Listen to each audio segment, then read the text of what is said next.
2023 жыл таразыларда айдың тұтылуы кезінде қаржылық жағынан табысқа кенеледі. Дәл осы кезеңде жұлдыздар қызықты жобаларға инвестиция салуды, жылжымайтын мүлікке инвестиция салуды, банк депозиттерін ашуды ұсынады. Қанша жерден табысы мол ұсыныстар болса да, жұмыстарыңызды өзгертпегендеріңіз жөн. Жаңа жұмыстың табысы көбірек болғанымен сіз үшін қызықсыз болуы мүмкін. Ақырында тез жалығып, ол жұмыстан да кетуіңіз ықтимал.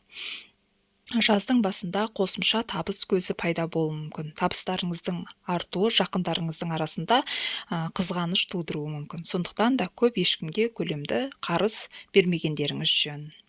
Жақын адамдарыңызбен қарым-қатынаста өзіңізге бере алмайтын нәрсені жан серігіңізден талап етпеңіз. Табиғатынан таразыға тән сезімдеріңізге сенуді, сүйіспеншілік, жылулық, қамқорлық көрсетуіңізді үйреніңіз. Шетелдік сапарлар көрсетілген. Денсаулық жағдайы орташа.